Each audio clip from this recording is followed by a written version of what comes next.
Muy buenas tardes, amigos del Perú y Latinoamérica que hoy nos acompañan.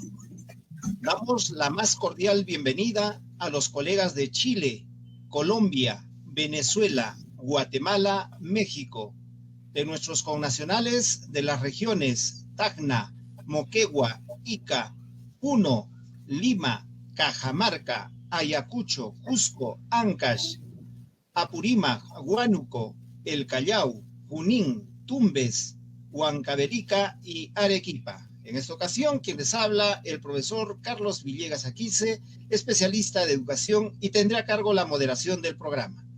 Hoy 8 de julio, el equipo de especialistas del nivel secundaria de la UGEL Arequipa Norte se complace en presentar la conferencia internacional Importancia de la retroalimentación en la evaluación, teniendo como invitada a la doctora Rebeca Anijovic. Antes de dar inicio a la conferencia, invitamos al doctor Jorge Luis Choque Mamani, director de la Unidad de Gestión Educativa Local Arequipa Norte. Adelante, doctor. Muy buenas tardes desde el Perú para toda América Latina. Muy buenas tardes a Rebeca Anijovic. Bienvenida a esta importante conferencia. Buenas tardes a todos los maestros y maestras que están participando de esta videoconferencia. Créame que para mí es una gratísima sorpresa ver que la conectividad rompe las fronteras, hace que los países puedan relacionarse a través de este elemento que se llama la comunicación virtual. Y en ese sentido, creo que el día de hoy que se aborda un importante tema como es la importancia de la retroalimentación en la evaluación, singularmente cobra relevante importancia porque estamos en una coyuntura muy similar en todo el mundo. Vivimos un aislamiento social debido a esta pandemia y que obviamente nos obliga a aprender en estas limitaciones cómo desarrollar procesos de aprendizaje, pero sobre todo, cómo es que podemos verificar que esos aprendizajes van en el mismo sentido que los propósitos que animaron nuestra planificación.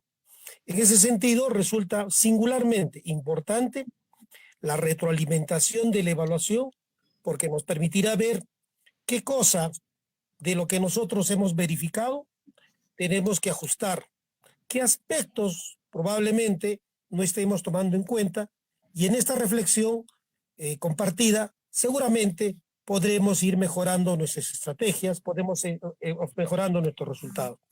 Con estas mis palabras, yo quiero, latinoamericamente hablando, darle la más cordial bienvenida a Rebeca Anijovic de la Universidad de Buenos Aires por la gentileza de haber aceptado esta cordial invitación de mis colegas especialistas de la UGEL Arequipa Norte, y le doy la cordial bienvenida con el mismo afecto que es nuestra cultura peruana. Muchas gracias. Muchísimas gracias, doctor. Ahora toca el turno de presentar a nuestra jefa de gestión pedagógica, la magíster Yolanda Edith Vidal Gárate. Buenas tardes, señor director de la UGEL Arequipa Norte, doctor Jorge Luis Choque Mamani, señoras y señores especialistas, docentes de América Latina y de las diferentes regiones de Arequipa.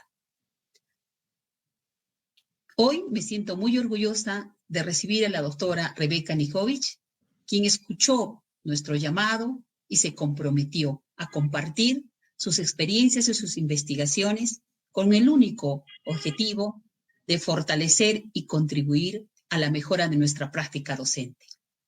Esto nos permitirá brindar un mejor servicio y garantizará la formación de mejores ciudadanos. Bienvenida a la ciudad de Arequipa, doctora Rebeca Anijovic. Muchísimas gracias. Muchísimas gracias, Edith. Y ahora es oportuno también presentar al equipo de especialistas, quienes son los responsables de llevar adelante esta conferencia. Ellos estarán a cargo de la sistematización de las preguntas planteadas a través del chat, y al finalizar daremos a conocer las conclusiones de la conferencia. Este equipo del nivel secundaria de la UGEL Arequipa Norte está integrado por el profesor Renato Pumaraime Quispe, quien es especialista en el área de matemática y coordinador del nivel secundaria. Adelante, Renato. Muy buenas tardes y bienvenidos a cada uno de los más de 3.000 participantes que se encuentran escuchando este evento.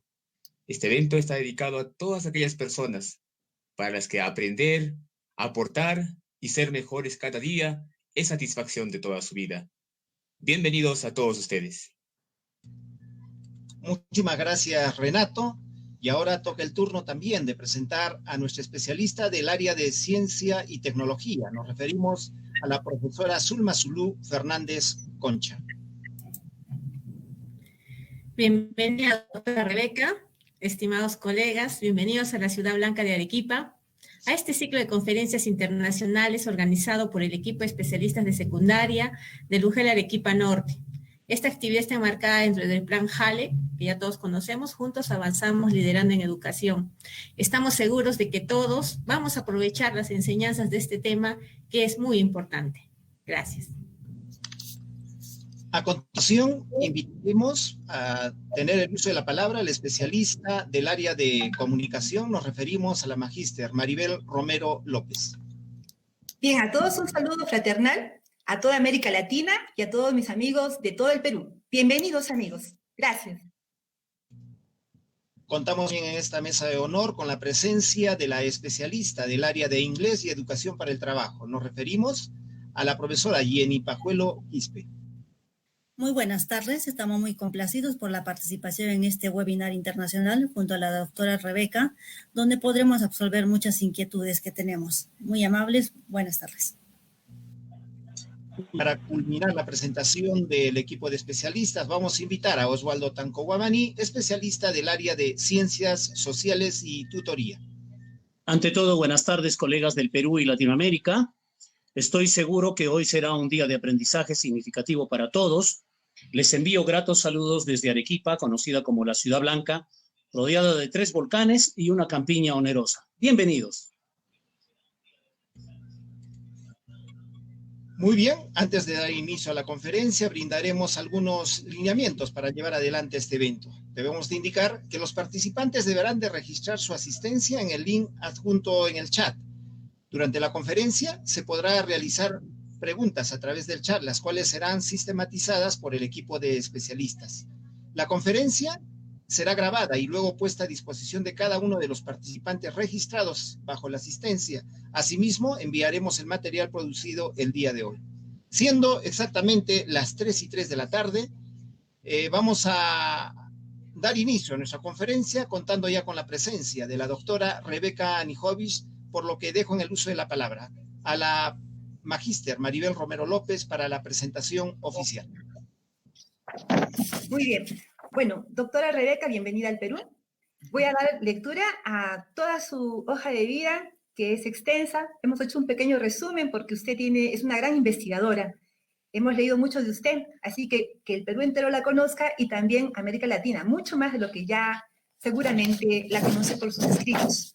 La doctora Rebeca Nijovic es especialista y magíster en formación de formadores de la Universidad de Buenos Aires. Profesora titular interina de la Cátedra Observación y Práctica de la Enseñanza en el Profesorado de Ciencias Jurídicas, Facultad de Derecho, Universidad de Buenos Aires. Docente de posgrado de Constructivismo y Educación en Flaxo. Docente de posgrado de la Escuela de Educación Universidad de San Andrés.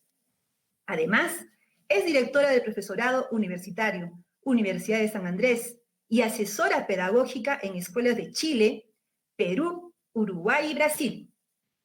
También es directora de proyectos UBACIT, formadora de docentes de todos los niveles educativos en escuelas públicas y privadas, en temas de evaluación de los aprendizajes, estrategias de enseñanza y trabajo en aulas heterogéneas.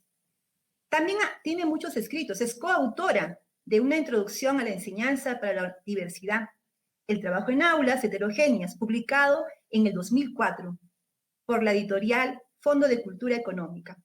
Asimismo, es coautora de Estrategias de Enseñanza, publicado en el 2009 por la editorial Aike. Otra producción intelectual es Transitar la formación pedagógica, año 2009, editorial Paidós. La evaluación significativa en el año 2010, editorial Paidós. Evaluar para aprender, 2011, editorial Aike.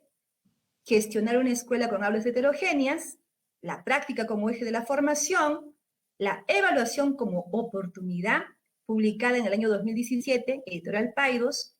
El sentido de la escuela secundaria, año 2020, editorial Paidós. Asimismo, dirige tesis de grado y posgrado en las universidades de Buenos Aires y San Andrés. Es miembro de consejos consultivos de revistas nacionales e internacionales y jurado de tesis de grado y posgrado en universidades nacionales. Doctora Rebeca, bienvenida y la dejo en el uso de la palabra. Bueno. Buenas tardes, muchísimas gracias por la invitación, muchísimas gracias por la cálida bienvenida a un país que quiero mucho, que tengo muchos colegas allí, que tengo muchos amigos y amigas, así que me da muchísimo placer estar con ustedes hoy. Voy a compartir una presentación que me va a acompañar en esta primera parte y después, por supuesto, vamos a abrir a preguntas y a poder conversar. La invitación fue a trabajar sobre la importancia de la retroalimentación en la evaluación, pero antes de empezar quería compartir, sé que el lunes han festejado el Día del Maestro y la Maestra allí en Perú. Así que quería iniciar esta conversación, este encuentro, felicitando a cada maestra y a cada maestro, usando una maravillosa de tantas frases que el pedagogo Paulo Freire nos ha regalado, y dice que la alegría no llega solo con el encuentro de lo hallado, sino que forma parte del proceso de búsqueda. Y me pareció que esta frase describe tanto lo que estamos haciendo todos los maestros y las maestras en esta coyuntura tan compleja y tan difícil, ¿no? Sino que estamos permanentemente buscando modos alternativos de enseñar, modos alternativos de evaluar, modos alternativos de conectarnos con nuestros estudiantes. Así que, aunque ya pasó hace 2 días, nunca es tarde para desear felicidades a cada uno de los maestros y maestras de Latinoamérica, porque sé que se festejó en varios países.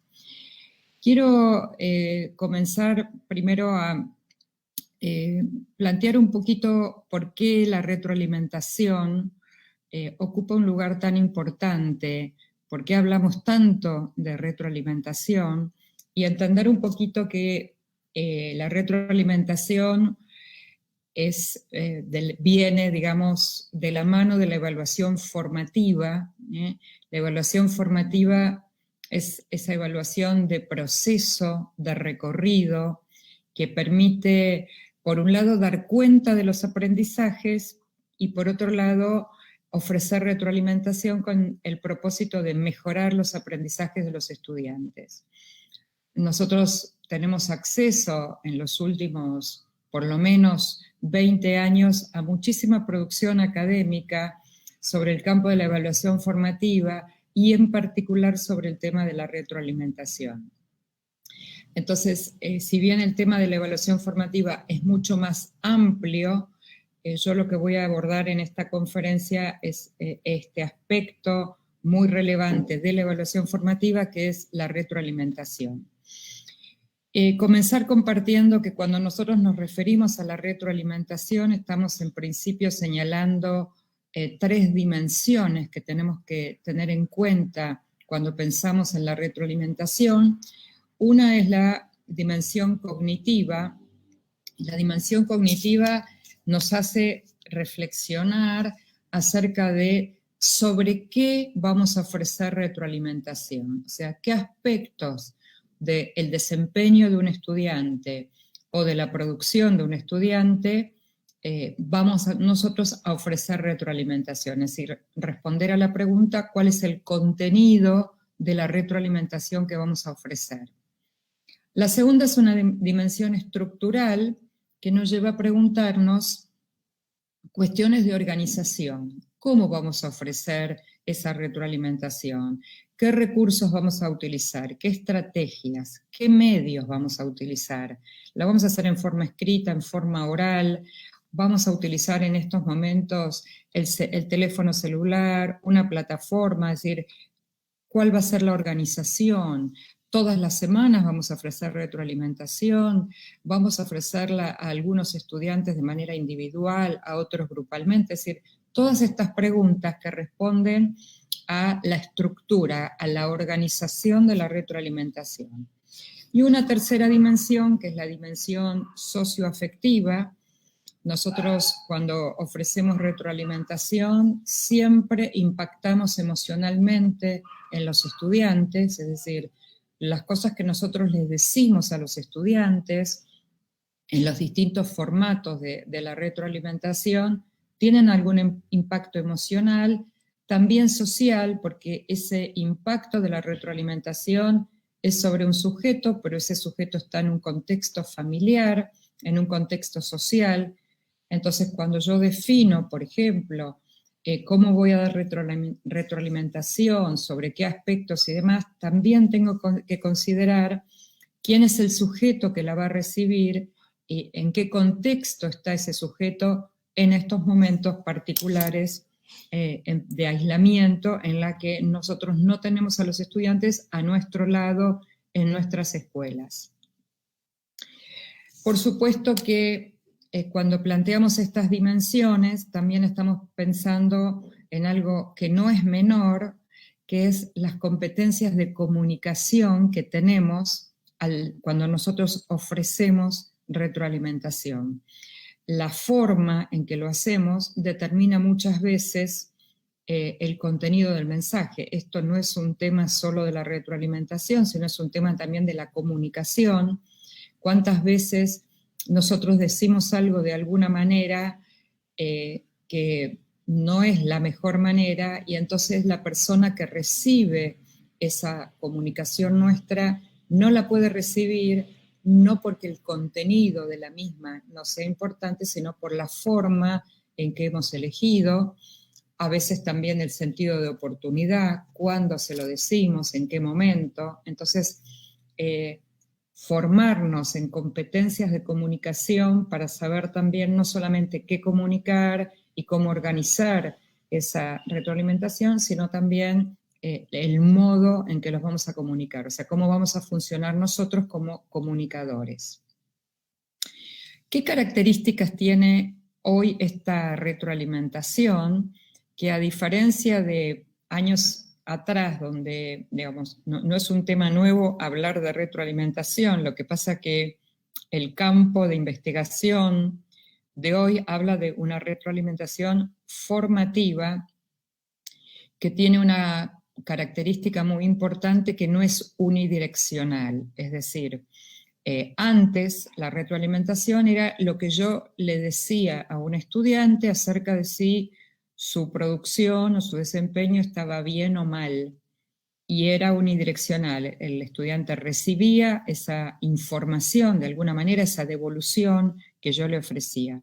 Nosotros hoy estamos frente a un nuevo paradigma de la retroalimentación y hablamos de una retroalimentación formativa que tiene un inicio en el maestro, en la maestra, pero tiene una continuidad. Nosotros estamos hablando siempre de un circuito de retroalimentación donde yo voy a, por ejemplo, ofrecerle un comentario a un estudiante de su trabajo, el estudiante tiene que tomar ese comentario, hacer algo con eso y volver hacia mí con su nueva producción. Solo como un ejemplo de cómo esta retroalimentación es multidireccional, porque también vamos a ver que vamos a incluir a los pares también como retroalimentadores. Entonces, esta retroalimentación formativa tiene algunas características que son las que voy a compartir ahora con ustedes. La primera es que tiene que ser comprensible, o sea, tengo que comunicarla también con un lenguaje simple, sencillo, que el estudiante lo pueda entender, fundamentalmente en estos momentos que estamos trabajando con distanciamiento, no los tenemos al lado, el estudiante recibe de nosotros una retroalimentación, tiene que poder entenderla sencillamente, con facilidad. La segunda característica es que esa retroalimentación yo tengo que hacer una selección de aquello que quiero ofrecerle como retroalimentación, una selección porque si yo le digo al estudiante muchas cosas para que él modifique, es muy probable que no pueda considerar todas las pautas que yo le estoy ofreciendo como retroalimentación, y entonces la propuesta es que esta retroalimentación sea selectiva, o sea, que elijamos algunos aspectos, que hagamos foco en algunos aspectos relevantes de lo que queremos que aprendan, y sobre eso ofrecer retroalimentación, en lugar de ofrecerla sobre, supónganse, 20 aspectos diferentes que yo vi en su producción. La tercera característica es que esta retroalimentación tiene que ser específica, no genérica. Decirle a un estudiante, tu trabajo está muy bien, es bueno para la autoestima del estudiante, pero no ofrece ninguna indicación precisa acerca de la identificación de por qué ese trabajo está bien. O sea, qué parte del trabajo está bien hecho, qué logró resolver bien el estudiante, qué fortaleza puso en juego. Entonces necesitamos ofrecerles retroalimentaciones específicas. Por ejemplo, podemos decirle, has trabajado muy bien, has seleccionado fuentes de información válidas científicamente, siguiendo los criterios de búsqueda que trabajamos en clase. Entonces estoy planteando, eligiendo una retroalimentación sobre un aspecto puntual de su modo, en este caso, de buscar información, que le muestra al estudiante algo que hizo bien, con toda la intencionalidad de que eso que él hizo bien lo siga haciendo en próximas oportunidades, en próximas tareas. La cuarta característica es que sea oportuna, es decir, si yo ofrezco una retroalimentación 3 semanas o 2 semanas después que el estudiante hizo, por ejemplo, una entrega de un trabajo, perdimos algo de sentido de la oportunidad porque pasó mucho tiempo, pasaron muchas otras actividades, tareas, aprendizajes, y pierde algo de sentido de oportunidad entregarla tanto tiempo después. Contextualizada, un poquito lo que les decía recién de la dimensión social, ¿no? ¿A quién le voy a ofrecer retroalimentación? No es lo mismo alguien que no tiene conectividad que alguien que sí tiene conectividad. No es lo mismo ofrecerle una retroalimentación a un adolescente que a un niño de 6 años, que ahí necesito la mediación de los padres. Entonces, bueno, ¿en qué contexto? Equilibrada en términos de señalar las cosas que están bien, las fortalezas y aquellos aspectos que hay que mejorar. No nos sirve una retroalimentación que solo señale las fortalezas, porque entonces uno diría, este estudiante no tiene nada para mejorar, para avanzar, para subir un escalón, y sabemos que todos los estudiantes, aún los mejores estudiantes, merecen una oportunidad de subir un escalón más. Y al revés, si todo lo único que les señalo son aspectos negativos, obviamente esto va a impactar sobre su autoestima, y algunos estudiantes tienen dificultades para moverse con las experiencias de baja autoestima, y entonces cómo impacta esto en sus aprendizajes.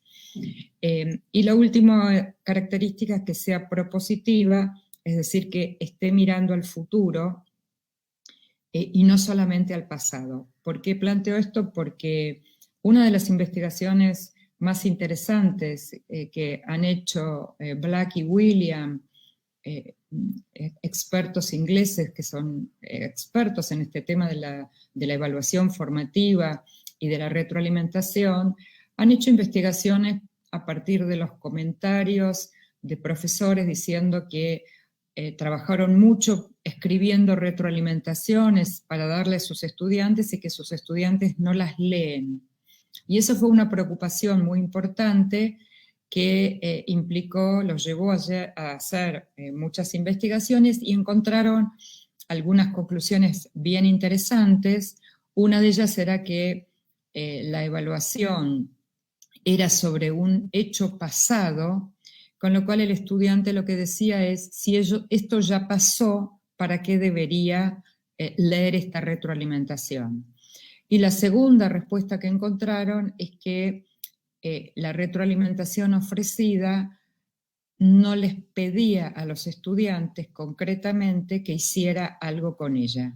Es decir, eran expresiones de deseo, ¿no? Por ejemplo, tienes que trabajar mejor para la próxima, pero al no haber ninguna indicación específica y ningún pedido de que el estudiante vuelva sobre esa producción, por ejemplo, y me la vuelva a enviar, tampoco la quería leer.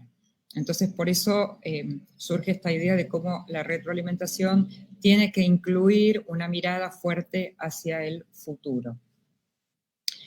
Aquí tenemos un pequeño circuito de los más sencillos, digamos, que un estudiante recibe una retroalimentación, tiene una tarea inicial que hacer, que es darle sentido a esa información, es decir, entender esa información que está recibiendo y decidir, pensar, planificar cómo la va a usar esa información para mejorar su desempeño o su producción. Y vamos a ver que se nos presentan algunos obstáculos en este recorrido entre el recibir, darle sentido y usar la información, con lo que en este campo hemos identificado como algunas barreras que limitan ese compromiso con el feedback, con la retroalimentación. Una de las barreras es barreras identificadas como conciencia, ¿no? Porque muchas veces el estudiante no tiene conciencia de la importancia de la retroalimentación, no entiende para qué sirve, no entiende para qué tendrían que devolverle, y dicen cosas como, por ejemplo, dígame si aprobé o no aprobé, dígame si tengo una buena nota, una buena calificación, ¿no? Con bajísima conciencia acerca del valor que tiene la retroalimentación. Otro tipo de barreras es el desconocimiento de cómo implementar y utilizar esa retroalimentación que han recibido, es decir, qué hacer con ella, porque no es clara la consigna, si tienen que volver a hacer el trabajo, si tienen que reenviar un comentario, si tienen que formular una pregunta o responder una pregunta. Y la tercera, que tiene que ver más con el campo de las creencias, de esas ideas profundas en las cuales uno cree que no siempre están explícitas, ¿no? Porque piensan que de todas maneras no tiene sentido ocuparse de esa retroalimentación porque igual no la van a poner en práctica o no la van a usar en el futuro, entonces hay como una fuerte creencia de que no sirve. Y estos funcionan como barreras o como obstáculos para reconocer el valor de la retroalimentación. Nosotros en estos momentos en particular, que la retroalimentación no la podemos hacer de manera presencial, lo que estamos sosteniendo es multiplicidad de modos, de estrategias y de medios para hacer la retroalimentación.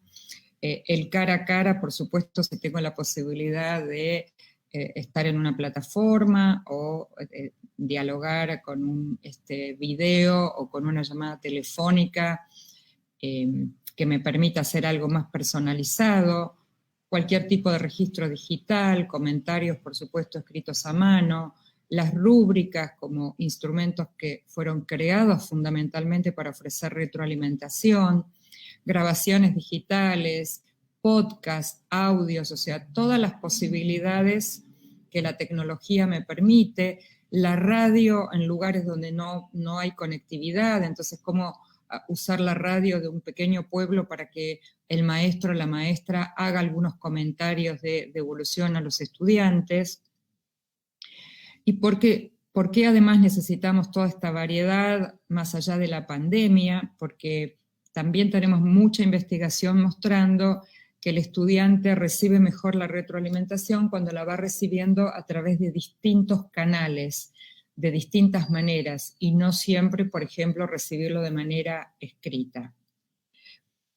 Nosotros hemos visto en todo este tiempo, y también atendiendo a lo que ocurre en la práctica, no solo en el campo de la investigación, que hay 5 modos que son los modos que más estamos usando para retroalimentar a nuestros estudiantes. Como ustedes verán, la idea es que siempre los modos estén ligados al futuro, o sea, a la próxima tarea, al próximo desempeño. Estos 5 modos, por supuesto que hay muchos otros más, simplemente yo comparto aquí los 5 que más se están utilizando. El primero es ofrecer preguntas.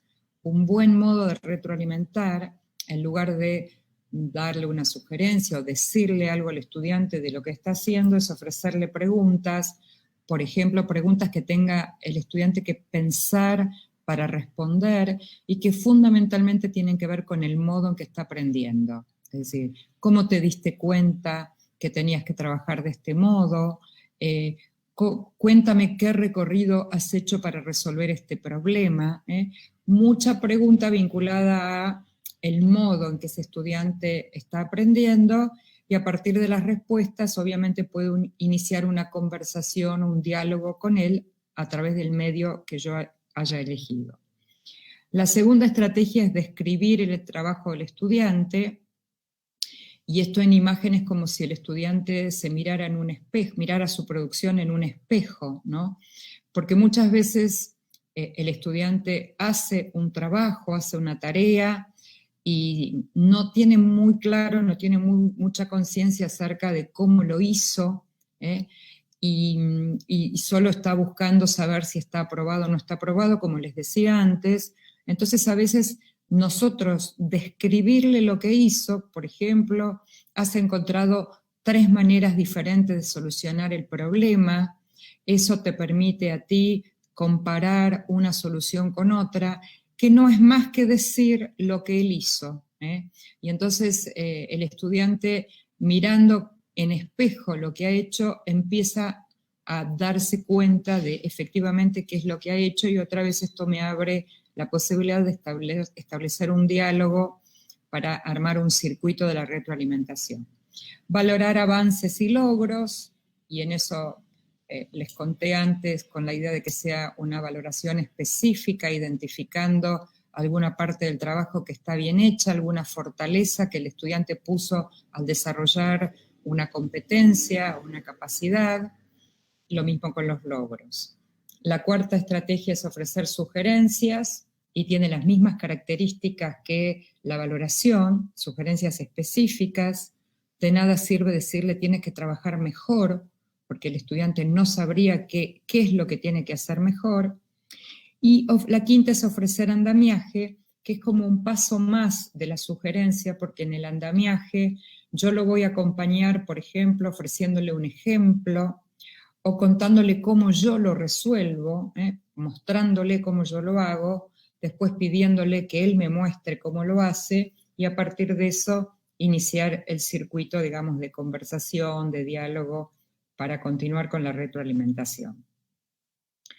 También usamos algunos instrumentos, y habrán visto, porque yo este protocolo en particular lo uso muchísimo, lo uso con maestros, lo uso con mis estudiantes, los maestros lo usan a su vez con sus alumnos, porque es muy simple. Los protocolos en general son instrumentos de 3 o 4 pasos, bien puntuales, bien específicos, bien focalizados, que me permiten ofrecer retroalimentación a mucha cantidad de estudiantes, justamente por lo puntual y específico.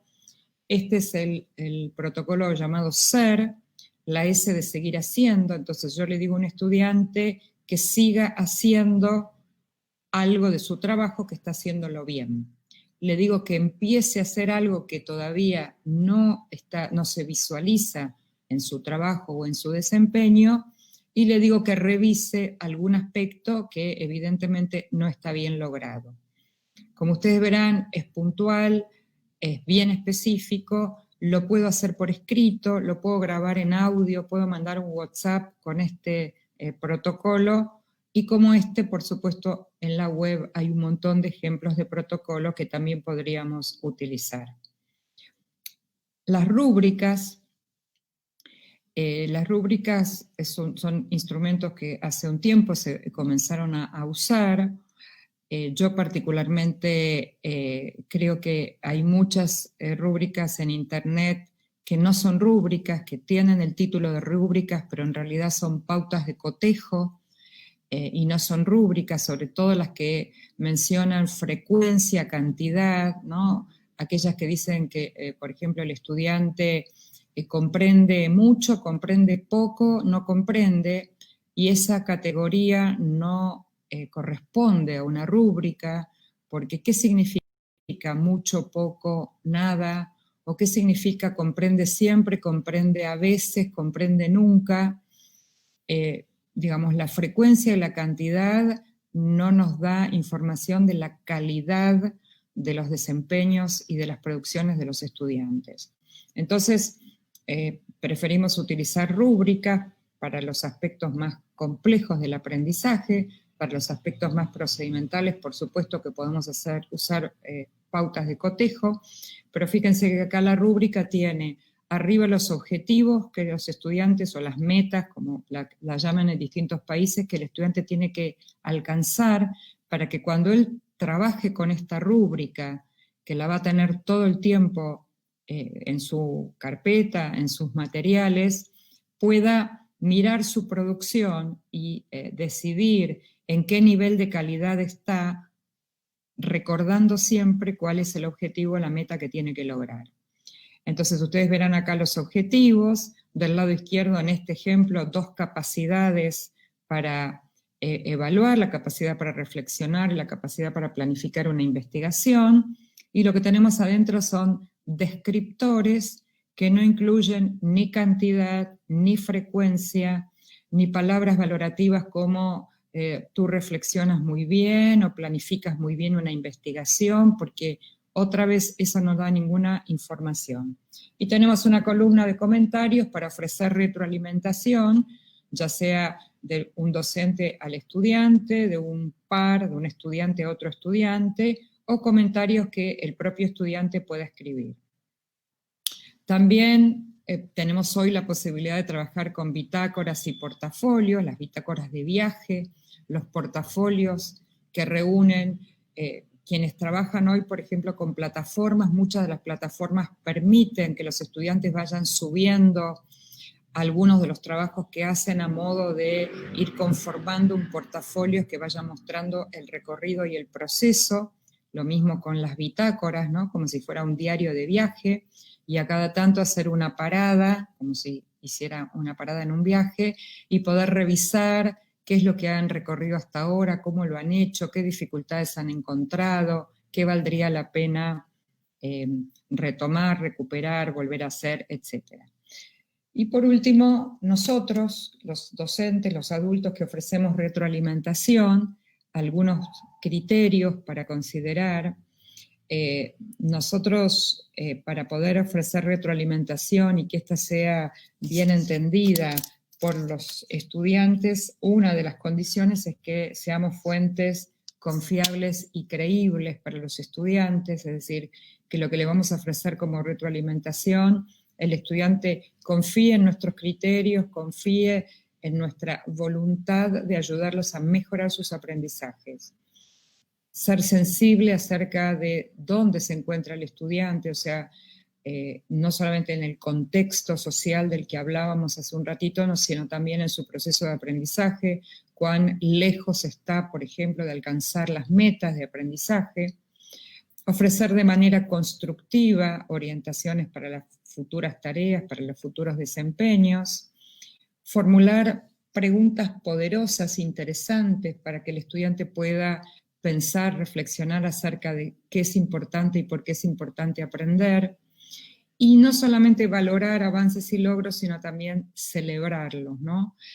Nosotros estamos en un momento complejo, no los tenemos cerca, necesitamos seguir en contacto, en comunicación, tejiendo vínculos y lazos con los estudiantes, y una manera linda e interesante de hacerlo es justamente celebrando avances y logros, ¿no? Y entonces decidir que tal vez una vez por semana o cada 15 días nos tomamos, si tenemos una plataforma, nos tomamos 15, 20 minutos y celebramos los avances de algunos estudiantes. Podemos rotativamente pedir a algún estudiante que cuente algo que logró esta semana o algo en lo que cree que avanzó o que mejoró, y decidir el modo en que lo vamos a festejar. Y entonces hoy vemos muchísimos ejemplos de, por ejemplo, un viernes, un curso cantando, porque es el modo que decidieron que iban a celebrar avances o logros académicos o avances y logros en nuevos aprendizajes que hicieron en este periodo de pandemia en sus casas, desde aprender a cocinar a ayudar a un hermano menor. Bueno, esta idea de no solamente señalar avances y logros, sino celebrarlos. Yo voy a finalizar aquí la presentación, porque mi compromiso es que tengamos un espacio para dialogar, para compartir preguntas, comentarios, que ese es el valor más importante que tienen estos encuentros, ¿no? Así que devuelvo la palabra a quien coordina ahora este espacio, y con todo gusto habilitamos una conversación. Muchísimas gracias, doctora Rebeca Nijovic, por la conferencia y en especial por la atención de enviarnos el saludo, acordarse de nosotros el pasado 6 de julio. Antes de empezar a la ronda de preguntas, vamos a pedir a todos los participantes registrar su asistencia para que a través de ello podamos enviar la información de esta conferencia. Ronda de preguntas. Vamos a invitar al especialista Zulma Fernández Concha, quien tendrá a cargo una secuencia de preguntas con relación a la conferencia. Adelante, Zulma.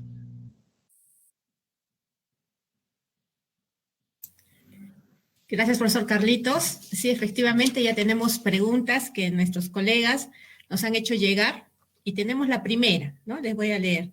Dice, ¿cómo incluir a los padres de familia en el proceso de retroalimentación, sobre todo teniendo en cuenta esta coyuntura que estamos viviendo? Gracias. Bueno, es muy importante incluir en estos momentos a los padres de familia con orientaciones precisas e informaciones claras, porque los padres de familia, las familias están cumpliendo de alguna manera una intermediación entre nosotros, docentes, y sus hijos, estudiantes, y no tienen por qué tener formación docente, no tienen por qué saber ni entender con mucho detalle qué es lo que estamos haciendo y cómo. Entonces, es muy importante orientar a las familias en doble sentido. Un sentido es en cómo acompañar a sus hijos en esta tarea de aprender desde casa, que es novedosa para todos. ¿Qué significa acompañar? Modos de acompañamiento, qué hacer, qué orientaciones para qué hacer si el estudiante queda trabado en una tarea y no avanza, cómo podemos ayudar sin ser expertos en esa tarea que se le está pidiendo. Entonces, a lo mejor la orientación es que se contacte con un profesor o con un tutor o con un par, es decir, ayudar a las familias a entender por un lado el rol que les estamos pidiendo de acompañamiento, y al mismo tiempo también darles informaciones muy precisas acerca de cómo hemos decidido evaluar en este periodo, cómo hemos decidido ofrecer retroalimentación, cómo van a recibir ellos informaciones sobre avances y logros de sus hijos. Todas esas orientaciones e informaciones son muy importantes transmitirlas con mucha claridad, con mucha sencillez en el uso del lenguaje y de todas las informaciones que nosotros tengamos que hacer a las familias. Nos parece que aquí hay una oportunidad para también tejer nuevas alianzas con las familias, ¿no? Tema que, bueno, se ha discutido mucho tiempo antes de la pandemia acerca de cuánto dejar entrar a las familias a la escuela, cuántas definiciones institucionales de que esto hasta acá llegan los padres y más no, cuántas discusiones internas entre familias y escuelas, de quién es la responsabilidad, de qué cosas de la enseñanza y del aprendizaje.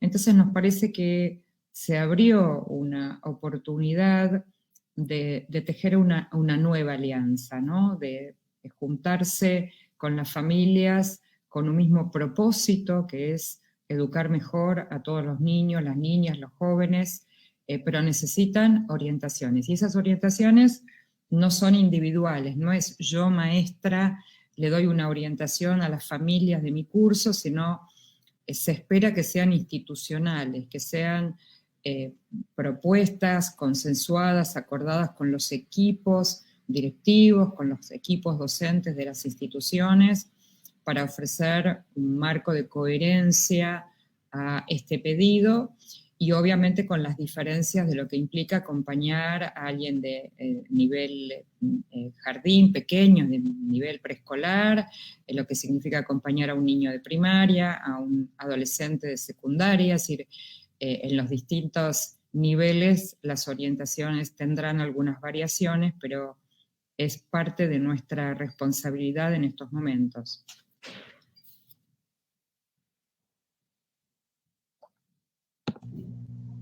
Gracias, doctora. Zulmita, tenemos una pregunta más, me parece, por ahí. Sí, Carlitos, gracias. Sí tenemos muchas preguntas. Seguimos con la segunda. Nos dicen, en conexiones por WhatsApp, ¿cómo se puede realizar una retroalimentación aceptable? ¿En qué tenemos que incidir para atender a las necesidades del estudiante? Gracias.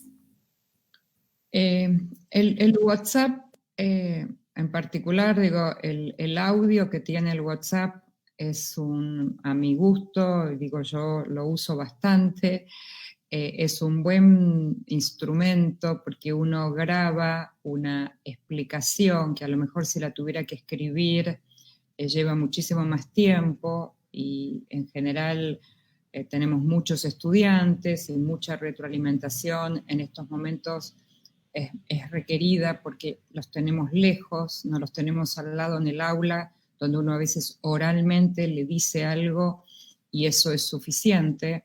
Entonces, para mí grabar un audio en el WhatsApp es muy rápido en tiempo, me acerca al estudiante y le pido al estudiante que también me lo responda, por ejemplo, por el mismo medio, que me responda a WhatsApp, donde puedo preguntarle desde qué entendió de lo que le dije como retroalimentación, o que me explique con sus palabras qué es lo que cree que tiene que hacer a partir de la retroalimentación que yo le ofrecí. Y esto, digo, haciéndolo por WhatsApp a través del audio, entiendo que es más sencillo y eficiente en términos de tiempo. Pero no de ninguna manera digo que es el único medio. En la medida que yo pueda, por ejemplo, hacer algo como en estos momentos, en una plataforma, dialogar con un estudiante o con 3 o 4 y darles retroalimentación oral, cara a cara, obviamente que es una instancia excelente para hacerlo. Digo, esto por eso digo, depende del contexto, de los recursos que haya en cada casa, de las posibilidades de conectividad, de cantidad de dispositivos disponibles en una casa, de la disponibilidad de ser acompañado o no por la familia. Bueno, toda esa información yo la necesito. Y por otro lado también necesito, antes de ofrecer retroalimentación, saber un poco más del estudiante, y como hemos iniciado, por lo menos aquí las clases, y en algunos casos los estudiantes tuvieron una semana en la escuela y empezó el aislamiento, hay muchos docentes que no conocen a sus estudiantes, entonces hay una actividad previa, digamos, antes de retroalimentar, que es tratar de conocer a ese estudiante, haber tenido, aunque sea un diálogo individual con ese estudiante a través de cualquier medio que pueda, que me cuente un poquito de él, quién es, cómo es, qué le interesa, qué le preocupa, cómo ingresa a este año de escolaridad, y entonces voy a tener más elementos para poder ofrecer una retroalimentación sabiendo a quién se la estoy ofreciendo. Por supuesto que también lo puedo hacer cuando hago un encuentro como este en una plataforma no masiva, pero sí de pequeños grupos, y entonces puedo dialogar y puedo saber cómo participan los estudiantes y quién está tomando la palabra y qué dice, y entonces hacerle una pregunta, o sea, conocer un poco más al estudiante para poder ofrecerle retroalimentación. Muy bien, es el turno de invitar a Renato Pumaraime para que nos plantee las siguientes preguntas.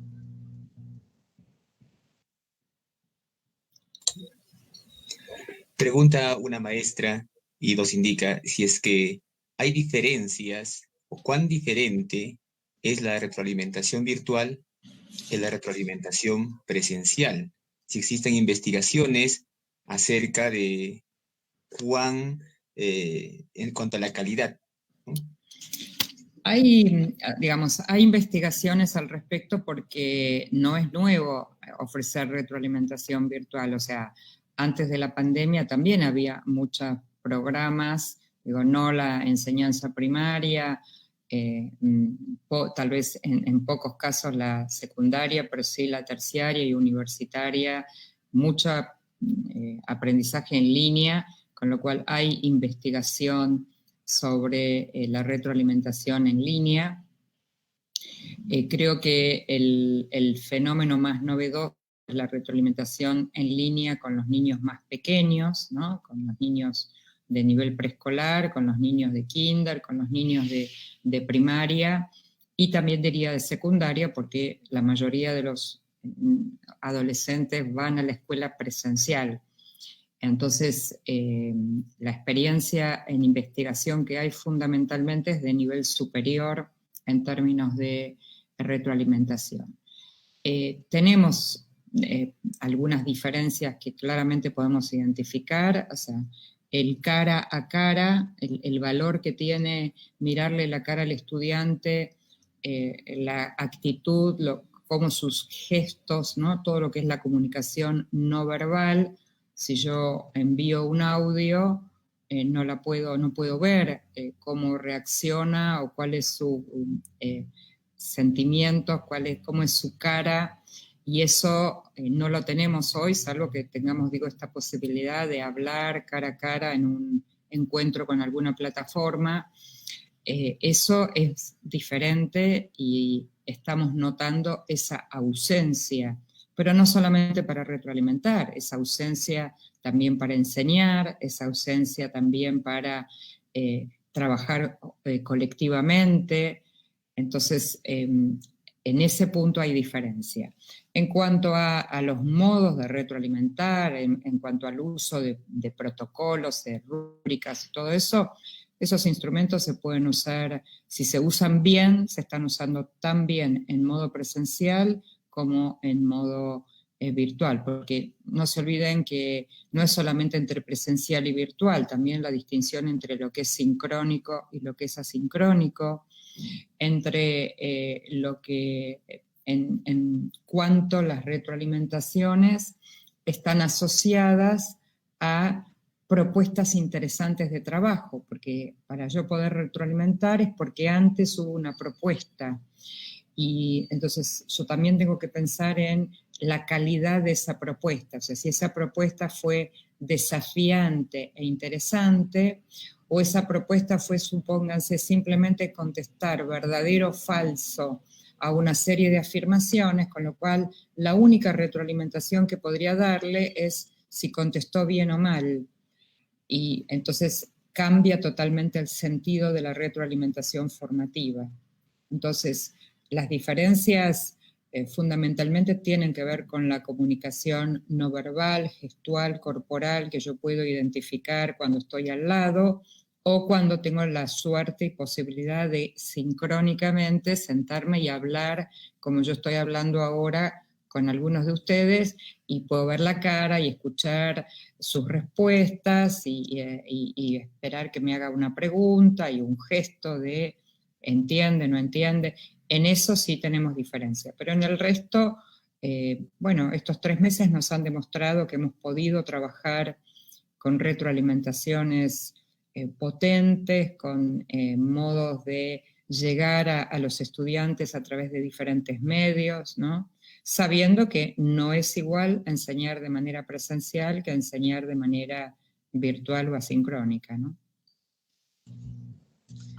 Gracias. Es el turno de invitar a la especialista Jenny Pajuelo para que también tenga a cargo las siguientes preguntas, no sin antes recordarles a los participantes registrar su asistencia en el chat del Facebook. Muchísimas gracias. Bueno, tenemos otra pregunta. ¿Se debe retroalimentar todos los productos que se solicita a los estudiantes? La primera respuesta sería que no es necesario.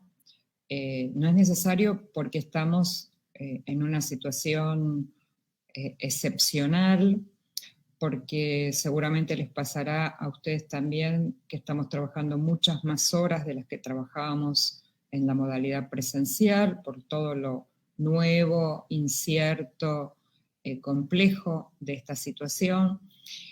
La clave está en elegir lo que nosotros llamamos en el campo de la evaluación evidencias de aprendizaje.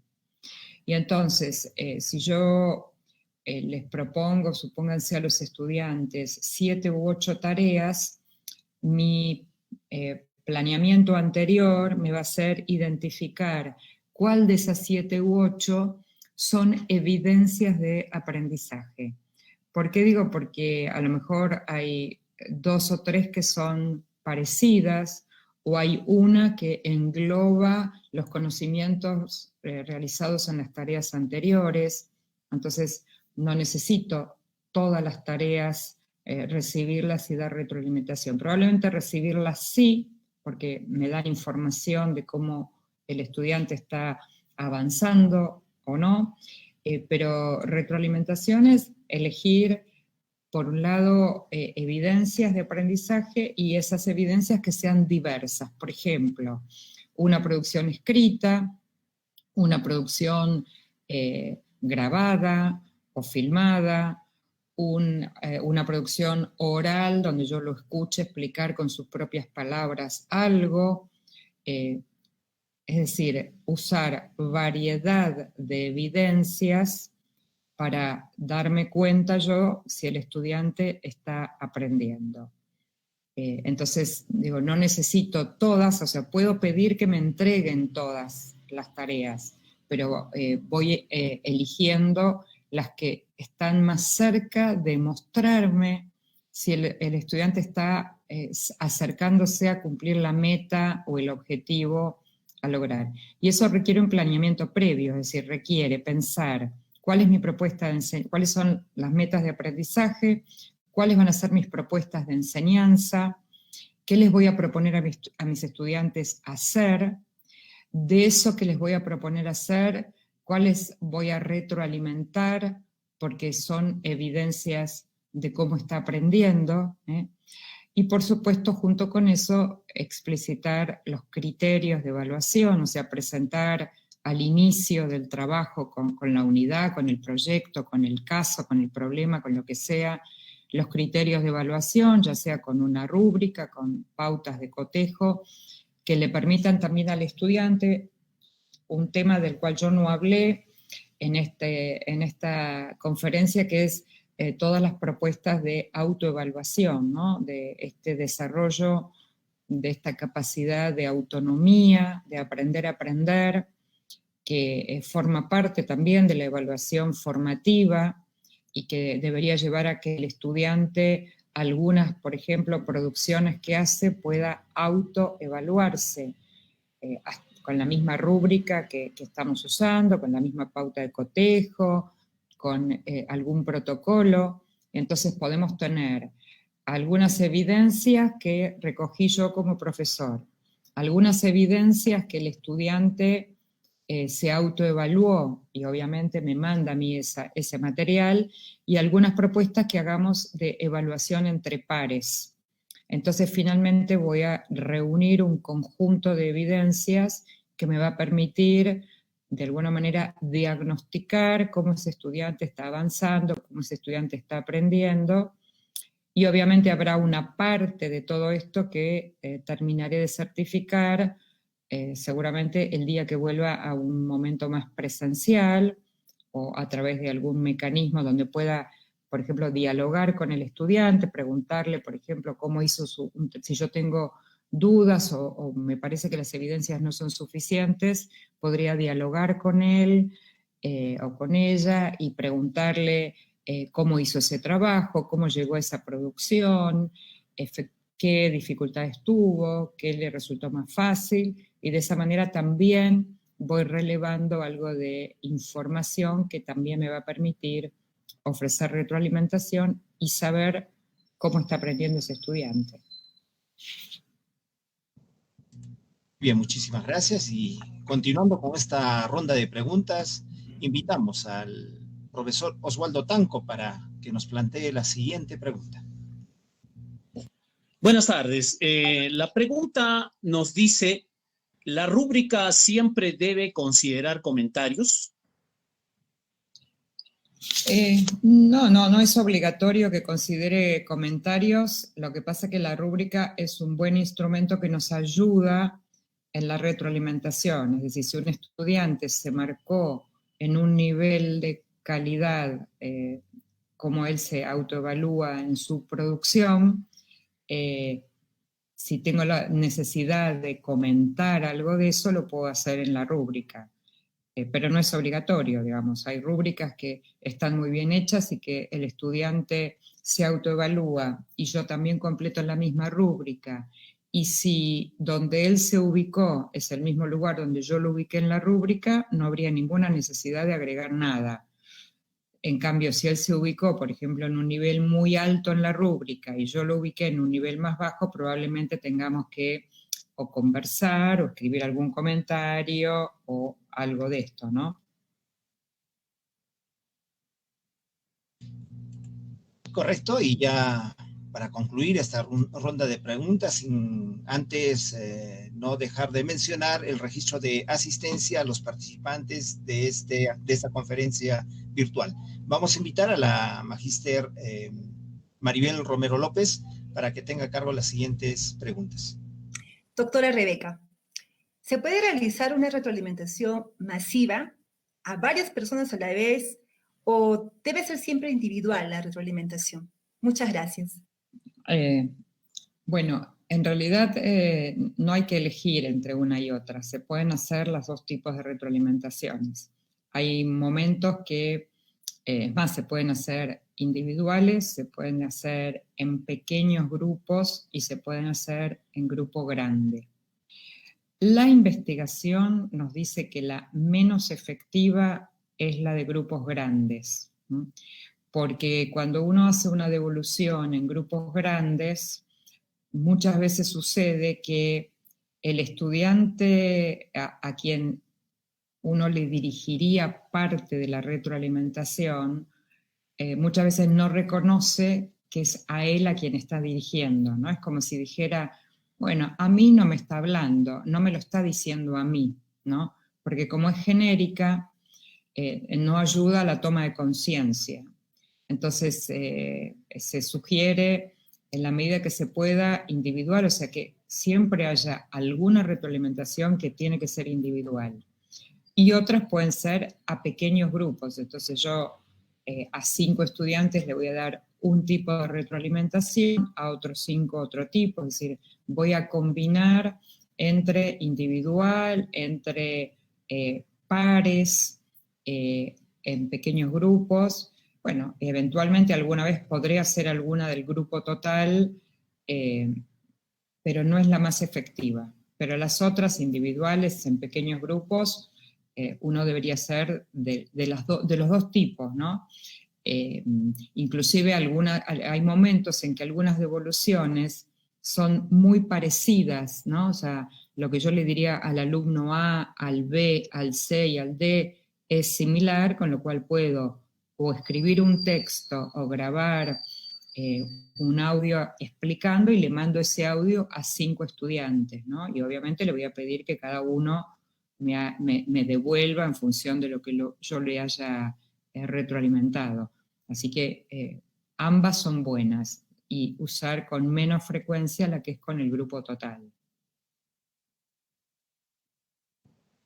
Doctora, a continuación vamos a dar lectura a las conclusiones de esta conferencia virtual internacional que estuvo a cargo de la doctora Rebeca Anijovic. La retroalimentación viene acompañada de la evaluación formativa. Para ello, debemos de tomar en cuenta 3 dimensiones: la cognitiva, la socioafectiva y la estructural. Hay varias formas de retroalimentar al estudiante, sin embargo, es importante incidir en el diálogo reflexivo. En esta educación a distancia, la retroalimentación tiene ciertas características, por lo tanto, debe ser comprensible, selectiva, focalizada, debe ser específica, oportuna, contextualizada, equilibrada y propositiva. Es decir, que se tome en cuenta el futuro sin dejar de lado el pasado. También muy importante celebrar los avances que vienen logrando los estudiantes. Recordemos que quien ofrece retroalimentación debe ser una fuente confiable y creíble. Debe ser sensible acerca de dónde se encuentra el estudiante en el proceso y cómo avanza, y ofrecer de manera constructiva los aprendizajes. Para concluir, vamos a dar el uso de la palabra al coordinador de equipo de especialistas de nivel secundaria de la Unidad de Gestión Educativa Local Arequipa Norte. Nos referimos al profesor Renato Richard Pumaraime Quispe.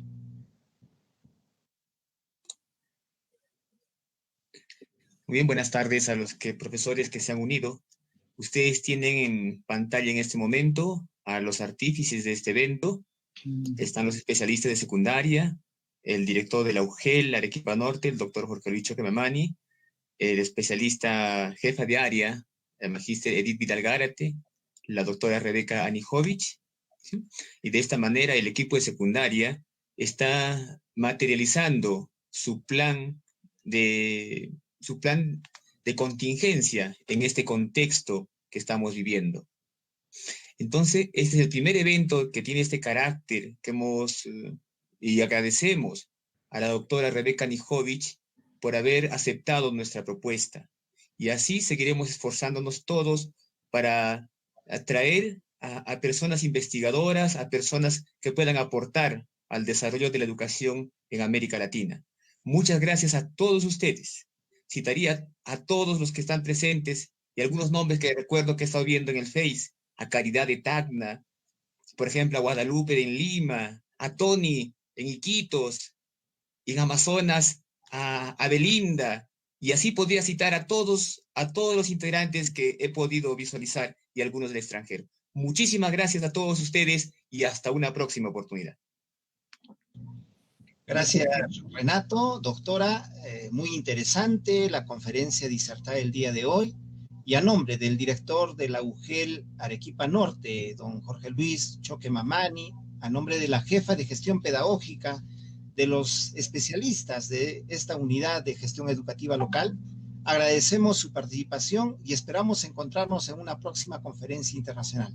Hasta pronto y muchísimas gracias. Que tengan buenas tardes. Gracias. Muchísimas gracias a ustedes. Un abrazo enorme para cada uno de ustedes y que salgamos pronto fortalecidos de toda esta situación tan compleja. Así que muchísimas gracias y abrazos enormes para cada uno de ustedes. Sí. Gracias. Así. Gracias, doctora. Gracias, colegas. Gracias a todos los participantes y no olviden de registrar su asistencia para poderles reenviar la información de esta conferencia. Gracias y buenas tardes. Adiós. Doctor Jorge Luis.